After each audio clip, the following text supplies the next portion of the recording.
Hello everybody, DarkPhoenix Gaming here, and welcome back to Let's Play Kaiserreich, Legacy of the Weltkrieg, as the Qing Empire.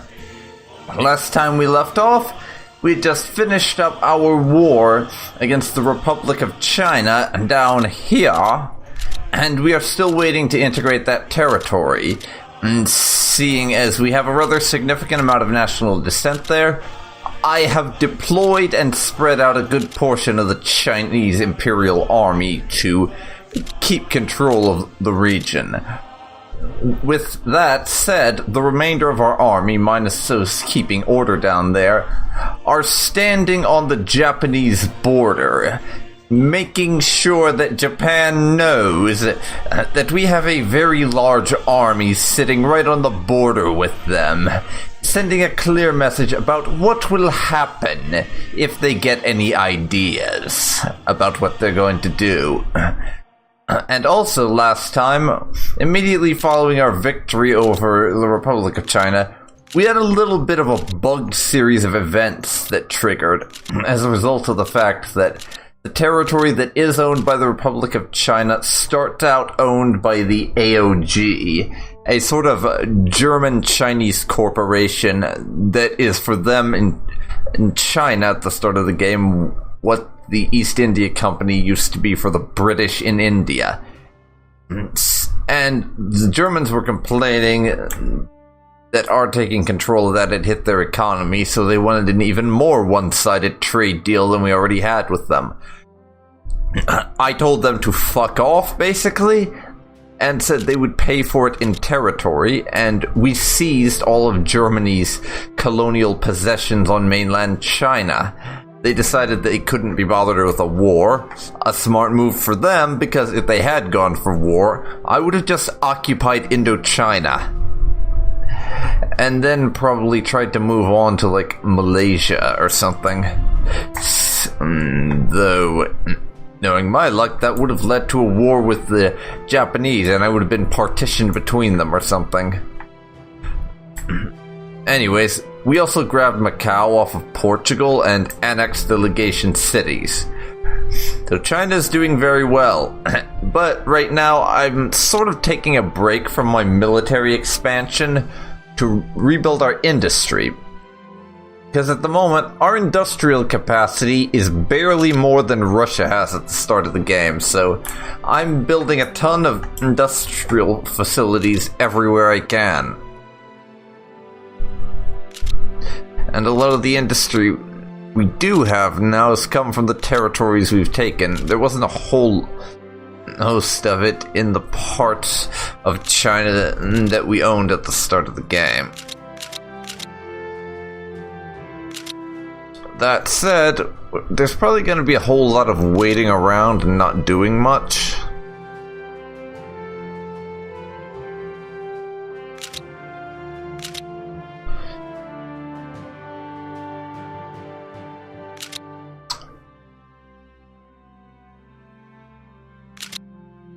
But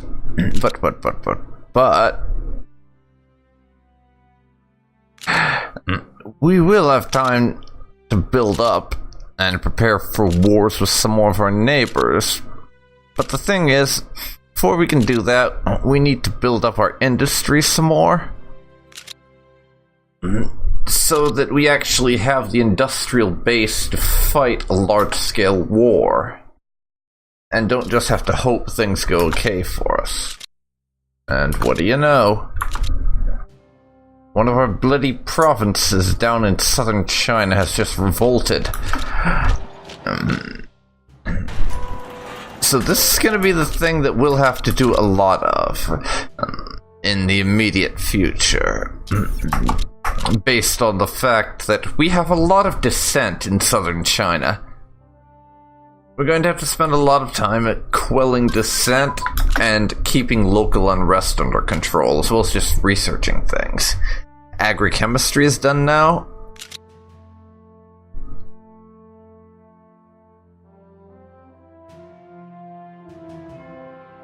Let's see. we've gotten as far down the agriculture tree as we can for now. So that's right out for future research.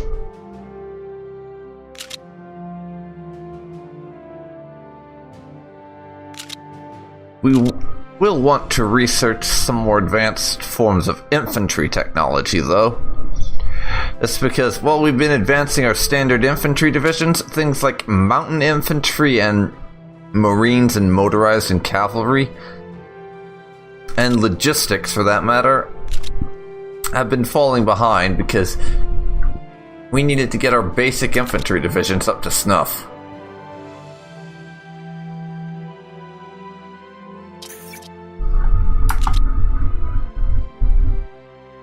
And at the moment, we're in a bit of a building period because we have had a little period where there were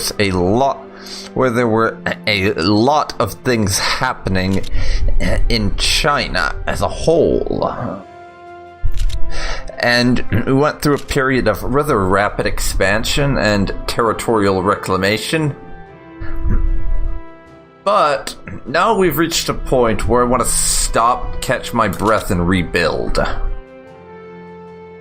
As a result, we're just going to be doing what's going to seem like sitting on our hands for a little while I sit back and get our industry in order and everything, and do some more research.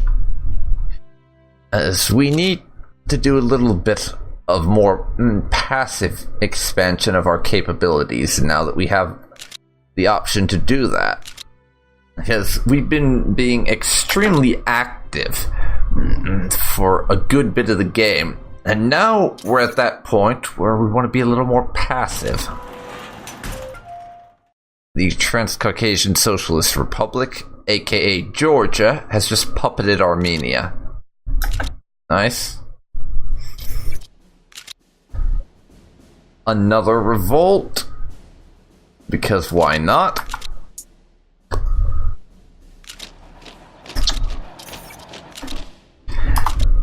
And the Soviets now own Russia.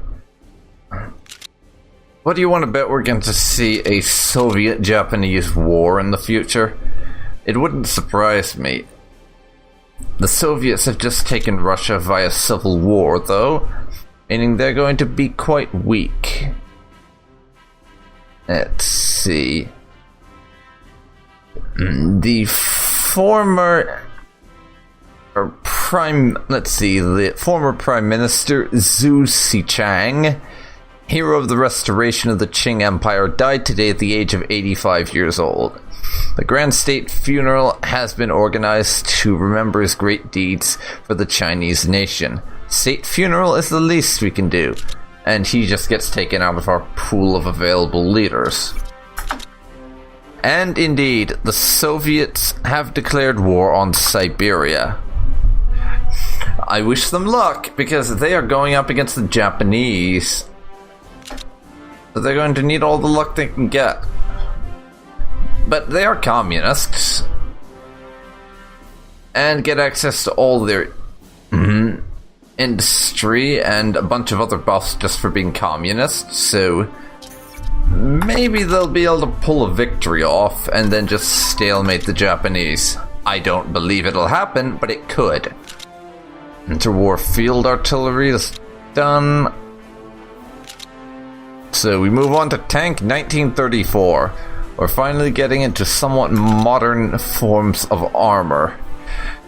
Of course, we won't have any in our army because China does not have any tanks just yet.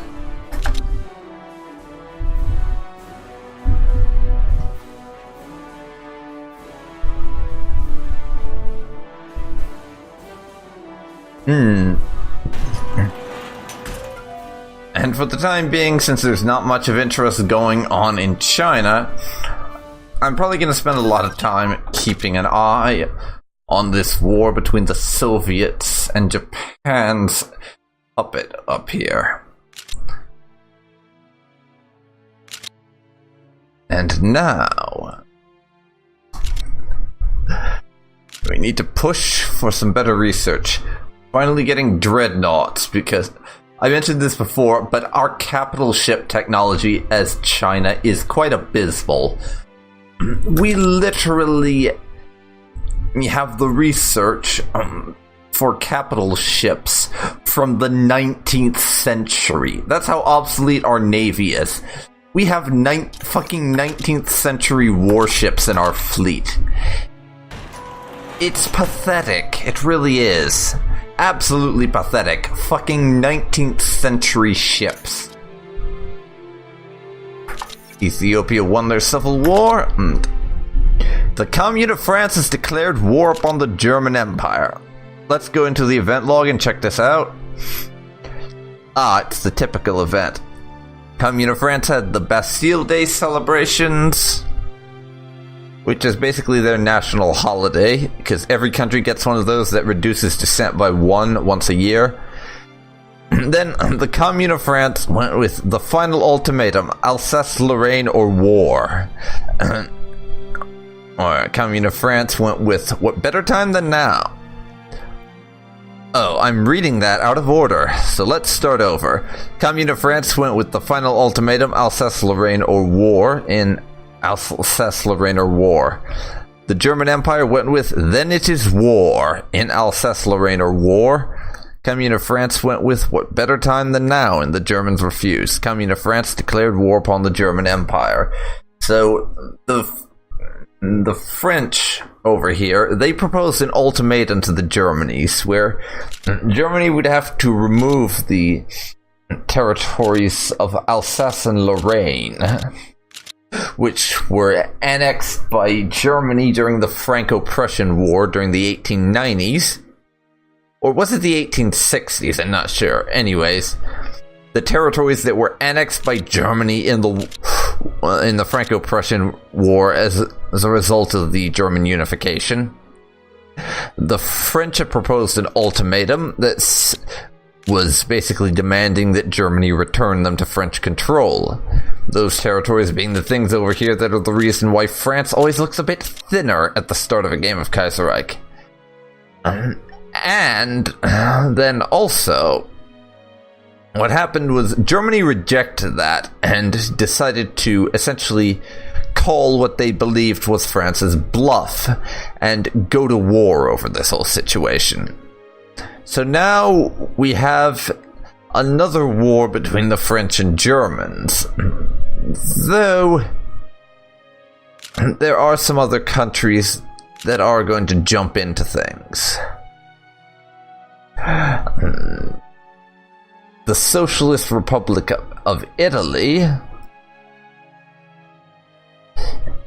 is a member of the Internationale as well, so is the Union of Britain, and uniquely enough, under these circumstances, Ukraine is also socialist and is allied to the French. Meaning Germany's odds are that little bit longer, as they now find themselves outflanked in the Baltics, and therefore incapable of using the industrial strength and military might of the Ukraine to tip the scales. Because that's something I've seen happen on a few occasions. When Germany has the Ukraine, they can use Ukraine's army and industry to help supplement their own and push back the French, because that's a rather significant industrialized region. It's the reason why, as Russia, you usually want to prioritize the conquest of the Ukraine.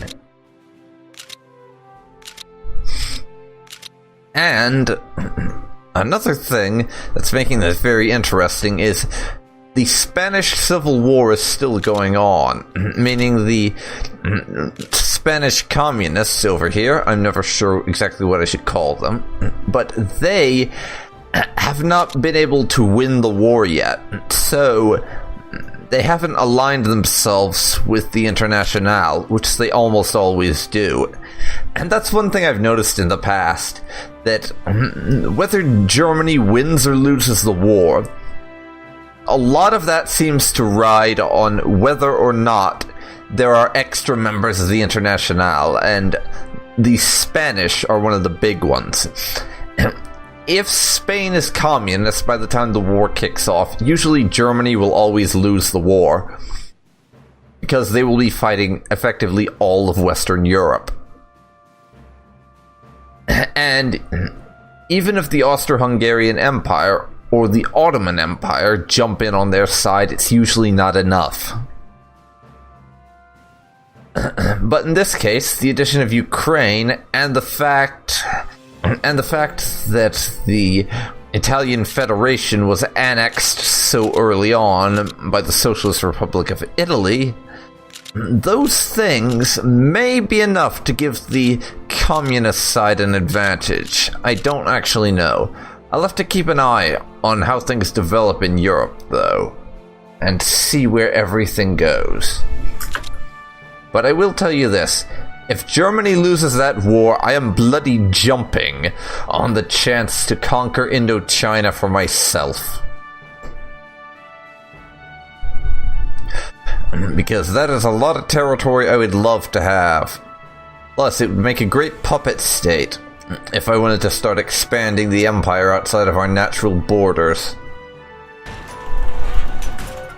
And that is a lot of Japanese troops they are stacking up on the border.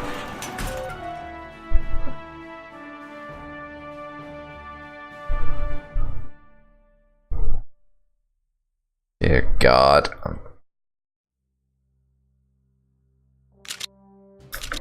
Let's see. Diplomatic map mode. Soviet Republic.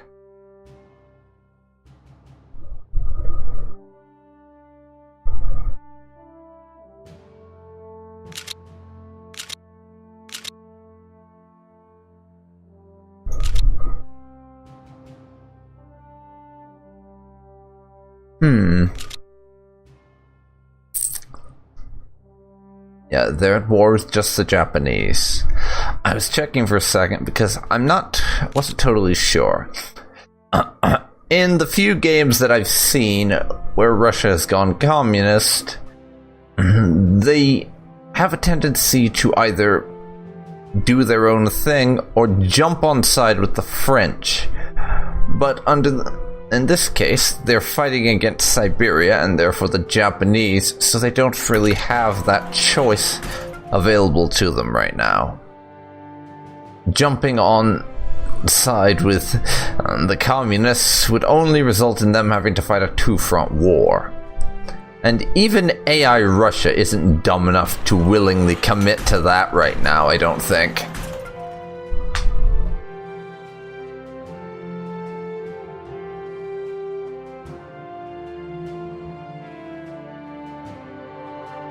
By the way, ladies and gentlemen, I just wanted to let you know about this, because I wasn't too clear about it in my recent videos where this was the case. I am trying out a new audio setup right now.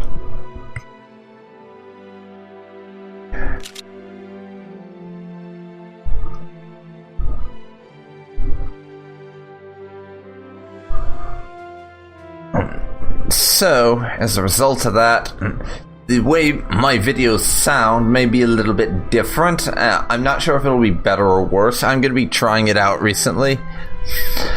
In the recent future, I mean. So, just let me know what you think about that setup, will you? Yes. Would be nice to get some feedback on if it's working out okay or if I need to rejig the whole thing.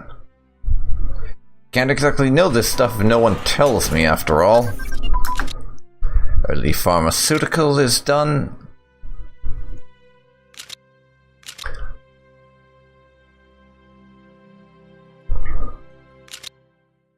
Antibiotic stuff now.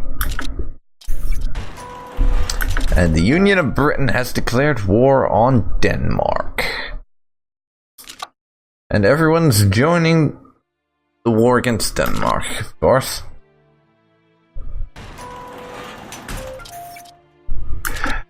Flanders Wallonia, aka Belgium, has now been annexed by the Frenchies. And after some brief German progress up there, they're getting pushed back. The Dutch are still social conservatives, so this is very different to the last game I played of Kaiserreich, where the Dutch went communist and Belgium declared war on the Dutch. No, I am not joking. Belgium actually declared war. Yes, it's as bizarre as it sounds.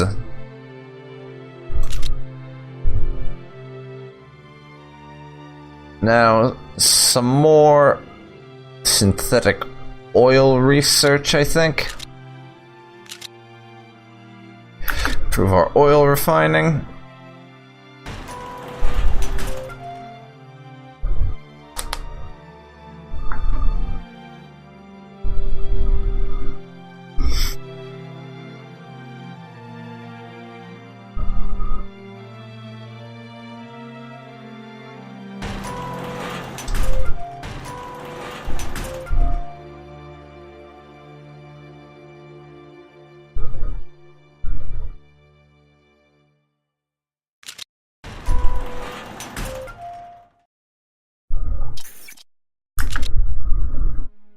Okay, the South African Republic annexed the South African Federation. Okay.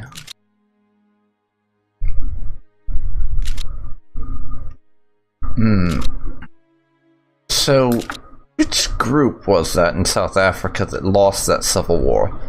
I have to admit, I wasn't paying much attention to South Africa because they don't really matter over here in China. Southern China is under our control. I think this is the event we've been waiting for. Southern China, once administered by the vile German corporations, is no more. Order is returned to Southern China. And then later administered by the false state of the Republic of China, of course. Good. And now fucking everywhere is considered our national provinces. We can get a bunch of industry off of that, and those regions are ours now. So,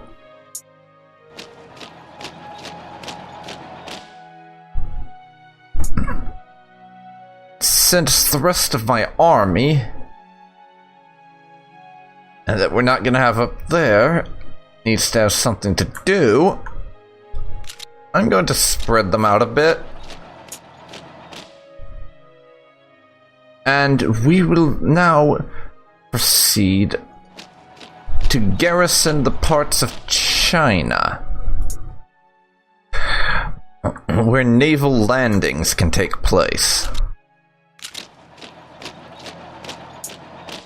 as a deterrent for the Japanese. Because they're eventually going to try and invade us. And we want to have troops in place to deter such actions. And in addition to just marching into our territories, Japan also seems to love its naval invasions.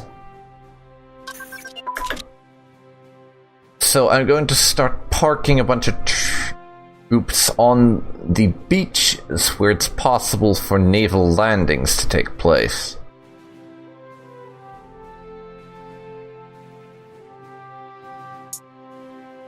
Speaking of which, we're missing a few. Huyang. There. And Qingdao up here. We also need to garrison those. I need troops along the border like that, and if we can hold those ports, then the Japanese will never be able to take them. And we can just push forward and tear into the Fentian Republic once we eventually do end up at war with the Japanese, which will probably happen at some point. Our tank research is done. We can now move on to light tank 1936.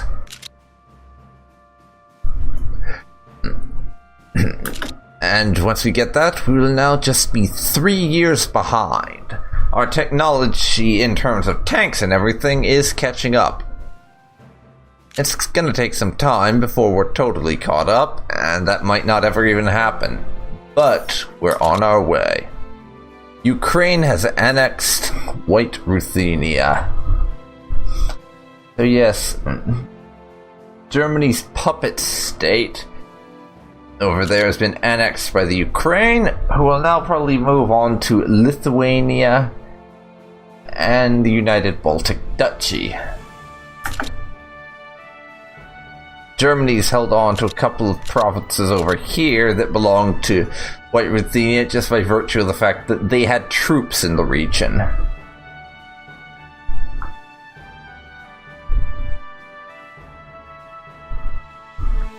And the Spanish Civil War is still going on. Truly astonishing. But speaking of civil wars, let's have a look at the American one. Well, it's been nice knowing you, Union State, but you're fucked. You are very, very fucked. Now it's just going to take some time for the US to get their troops down into Florida and finish them off. Ground attack aircraft is done. I have another research slot available.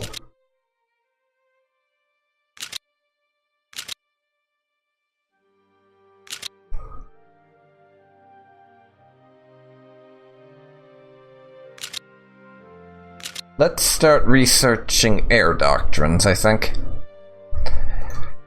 I'm not sure exactly what these bonuses do, except that it gives you some organization and morale boosts for your aircraft, but it seems useful. It seems useful.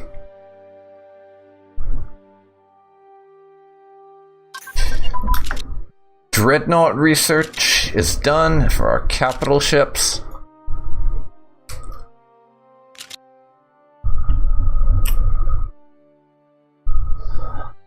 I will research this, and then I'll do one in battle cruisers. But then I want to do a couple in submarines to get that on par. Super dreadnoughts.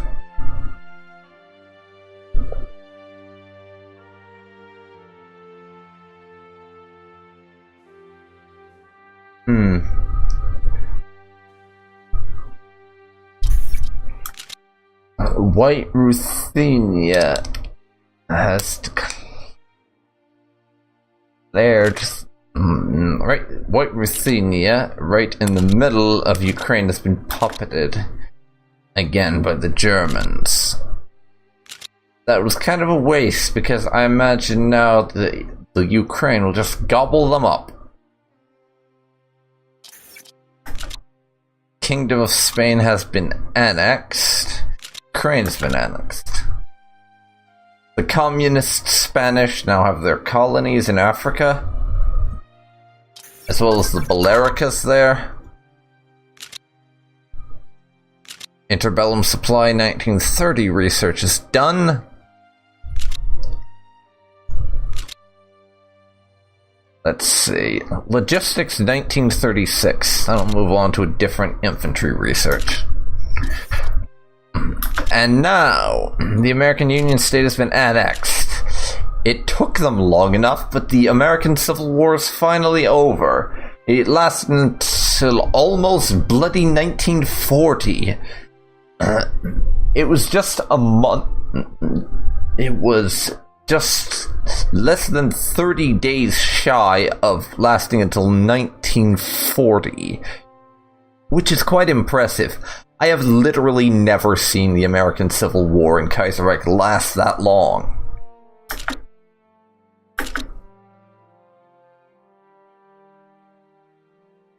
The French Empire, we shouldn't provoke them in CNT in Africa.